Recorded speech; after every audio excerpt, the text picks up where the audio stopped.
Manipur Songhai ఉత్సవం. ఈ పేరు వినగానే మనకు గుర్తొచ్చేది రంగురంగుల వేడుకలు, అద్భుతమైన డాన్సులు.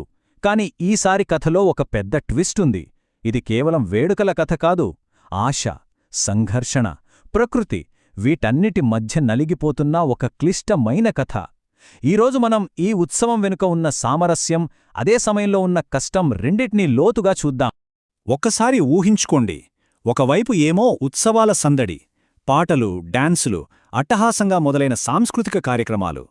కాని అదే సమయంలో మరోవైపు ఈ మధ్య జరిగిన జాతి హింసలో ఇళ్ళు, ఆస్తులు కోల్పోయి నిరాశ్రయులైన వాళ్ల నిరసన గళం. వాళ్లు అడుగుతున్నది ఒక్కటే, మాకు వేడుకల కంటే ముందు పునరావాసం కావాలి, మాకు న్యాయం జరగాలి అని. ఈ రెండు చిత్రాలు ఒకే చోట, ఒకే సమయంలో మణిపూర్ ప్రస్తుత పరిస్థితికి అద్దంబడుతున్నాయి. సో అసలు ప్రశ్న ఏంటంటే, మణిపూర్కి అంత పెద్ద పండగ, వాళ్ల ప్రతిష్టాత్మకమైన ఉత్సవం ఈ ఏడాది ఎందుకు ఇంత కాంప్లికేటెడ్గా, ఇంత వివాదాస్పదంగా మారింది? ఈ ప్రశ్నకు సమాధానం వెతికే ప్రయత్నమే ఈ విశ్లేషణ. ఆ సంక్లిష్టతను అర్థం చేసుకోవాలంటే ముందు మనం సంఘై ఉత్సవమేంటో, దాని ప్రాముఖ్యతేంటో తెలుసుకోవాలి. అదే మణిపూర్ సాంస్కృతిక హృదయస్పందన. సింపుల్గా చెప్పాలంటే ఈ సంఘై ఫెస్టివల్ అనేది మణిపూర్ యొక్క కల్చరల్ షోకేజ్ అనమాట. 2010లో దీన్ని మొదలుపెట్టారు. వాళ్ళ సంస్కృతి, సంగీతం, నృత్యం, గిరిజన సంప్రదాయాలు వీటన్నిట్నీ ప్రపంచానికి పరిచయం చేయడమే దీని లక్ష్యం. ఇక దీనికి ఆ పేరెందుకొచ్చిందంటే, సంఘై అనేది వాళ్ళ రాష్ట్ర జంతువు. ఈ ఫెస్టివల్లో అసలు హైలైట్స్ ఏంటంటే, ముఖ్యంగా చాలా ఫేమస్ అయిన రాసలీలా క్లాసికల్ డాన్స్ చూడొచ్చు. అదొక్కటే కాదు, స్థానిక సంగీతం, కథలు చెప్పే కళారూపాలు, ఇంకా ఎన్నో రకాల గిరిజన సాంప్రదాయాల్ని సెలబ్రేట్ చేసుకుంటారు. నిజంగా కళ్లకు పండగే. ఈ ఏడాది ఫెస్టివల్ థీమ్ చూస్తే చాలా ఆసక్తికరంగా అనిపిస్తోంది. పువ్వులు సామరస్యాన్ని శ్వాసించే చోట. రాష్ట్రంలో అంత గొడవలు జరుగుతున్నప్పుడు ఇలాంటి థీమ్ పెట్టడం శాంతి, సామరస్యం ఎంత అవసరమో నొక్కి చెప్పడానికే. సరే, ఫెస్టివల్ గురించి చూశాం కదా. ఇప్పుడు ఈ ఫెస్టివల్కి ఆ పేరు ఎలా వచ్చిందో చూద్దాం. ఆ పేరు వెనక ఒక చాలా స్పెషల్ యానిమల్ ఉంది. దాన్ని నాట్యం చేసే జింక అని పిలుస్తారు. ఈ సంఘై అనేది ఒక ప్రత్యేకమైన జింక. ఇది మణిపూర్కే ప్రత్యేకం. దాని నడక చూస్తే అచ్చం డాన్స్ చేస్తున్నట్టే ఉంటుంది. అందుకే దీన్ని డాన్సింగ్ డీర్ అని కూడా పిలుస్తారు. ఇది మణిపూర్ రాష్ట్ర జంతువు కూడా. అందుకే దీనికంత సాంస్కృతిక ప్రాముఖ్యత ఉంది. ఇక్కడ మనం గుర్తుపెట్టుకోవాల్సిన ముఖ్యమైన విషయం ఏంటంటే, ఈ జింక ప్రపంచంలో మరెక్కడా కనిపించదు. కేవలం ఓన్లీ మణిపూర్లో మాత్రమే.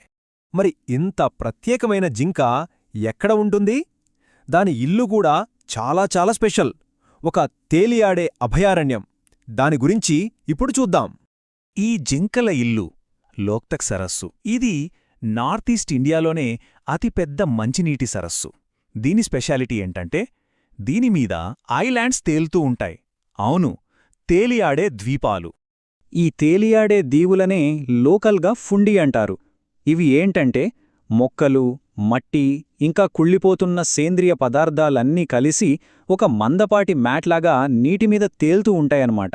ఈ ఫుండీలే సంఘై జింకల ఇల్లు. ఇంకో షాకింగ్ విషయం ఏంటంటే, ఈ ఫుండిల మీద ప్రపంచంలోనే ఏకైక ఫ్లోటింగ్ నేషనల్ పార్క్ ఉంది. అవును, మీరు విన్నది నిజమే. ఖీబుల్ లామ్జావో అనే ఈ పార్క్ మొత్తం నీటిమీద తేలుతూ ఉంటుంది. నమ్మశక్యంగా లేదుగదా?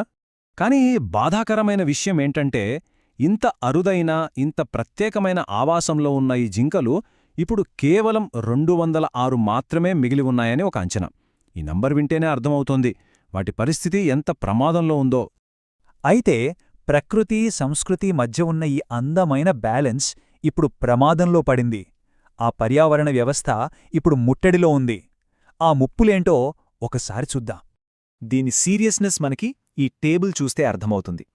ఇంటర్నేషనల్గా IUCN రెడ్ లిస్ట్లో దీన్ని క్రిటికలీ ఎండేంజర్డ్ అంటే తీవ్రంగా అంతరించిపోతున్న జాతి కేటగిరీలో పెట్టారు. ఇక మన ఇండియా వన్యప్రాణి సంరక్షణ చట్టం ప్రకారం దీనికి అత్యధిక రక్షణ అంటే షెడ్యూల్ 1 ప్రొటెక్షన్ ఉంది. మరి ఈ ప్రమాదానికి అసలు కారణం ఏంటి? ఇక్కడ విలన్ ఒక గడ్డి. దాని పేరు పారాగ్రాస్.